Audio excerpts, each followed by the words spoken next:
The sun beat down on Arlington Cemetery like a golden hammer, scattering the morning fog and turning the white marble markers into dazzling beacons.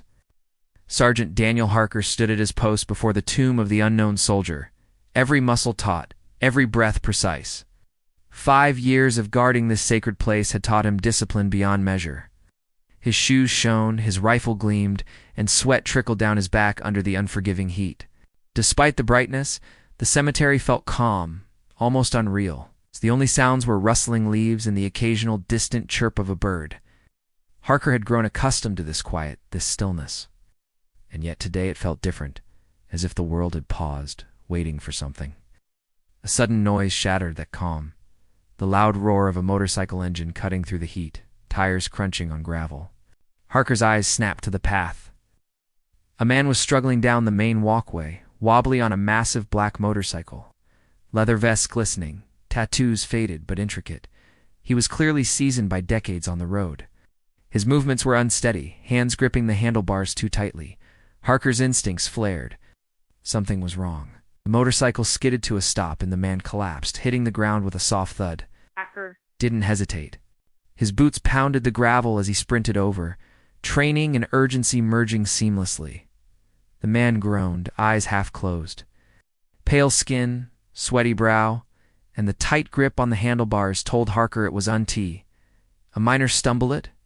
Was heat exhaustion, or worse? He knelt beside the biker. "Sir, can you hear me?" The man tried to respond, lips moving, but no words came. Harker took in the Hell Angels insignia on his vest, the eagle faded but unmistakable. He noted the man's age, not young, not reckless in the way of some, but seasoned, hardened by years on the open road, now vulnerable. "You're safe," Harker said firmly. "Ow. We're going to get you through this." The biker's eyelids flickered, awareness returning in small increments. Harker supported him carefully, making sure he didn't slide on the gravel. Sweat poured from both men, one from exertion, the other from the sun and fatigue. "Aye, son," the biker whispered hoarsely. "Yes," Harker said. "You've been riding too long, that's all. We'll fix it." There was a small grove of oaks nearby, offering relief from the relentless sunlight. Harker lifted the man carefully, noting the weight of years in leather, and moved step by step toward the shade. The biker's hands clung weakly to his shoulders, seeking support, instinctively trusting him. Once under the trees, Harker eased the man to the grass. His pulse was rapid, shallow, but present. Harker removed his hat and pressed it to the biker's brow to cool him. "Stay with me," he said. "Breathe."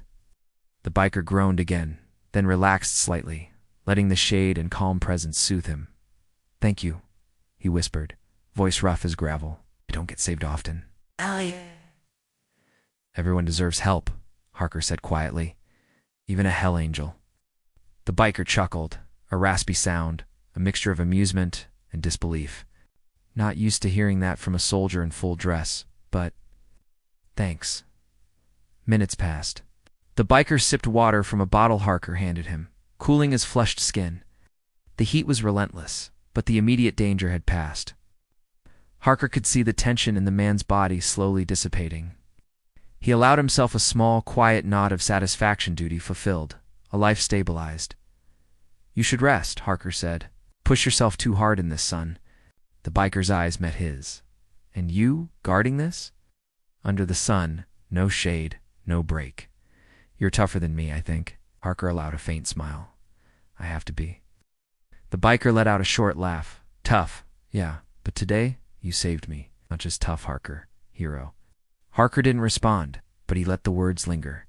The compliment was unusual, but not unwelcome.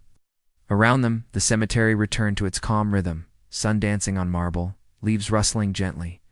After a moment, the biker rose slowly to his feet, relying slightly on Harker. "Think I can get back on the bike?" he asked, voice still weak but determined. "Carefully," Harker replied. "I'll steady it." Step by step, the man mounted the motorcycle, Harker supporting him as he shifted his weight. The engine roared to life, the vibration running through both their hands, as Harker made sure the man was stable. The biker exhaled, a small grin breaking across his weathered face. "You've got good hands," he said, half to himself, half to Harker. "And you've got strength," Harker replied. "Even when it falters, you still get up." The biker nodded, adjusting his leather gloves, revving the engine softly to steady himself. Hell Angels, we ride hard, live hard. But damn, sun still wins sometimes. Even the strongest need help, Harker said, voice calm, matter of fact. The biker smirked faintly.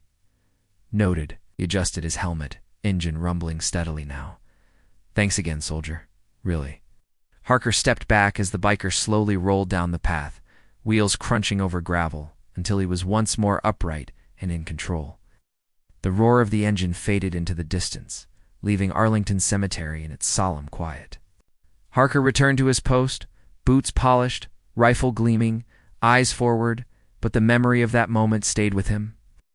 It was a lesson in humility, in unexpected alliances, in the quiet bravery of two men from different worlds acting instinctively to protect life. Even in the ordered silence of Arlington, heroism was alive not in ceremony or display, but in action, in presence, in willingness to act when life demanded it. The sun continued its climb, hot and bright, but Harker remained still, disciplined as always. Yet beneath the uniform and posture, he carried the memory of the older biker, the weight of his age. The roar of his engine, and the vulnerability of a man accustomed to surviving anything, now humbled by heat and sun.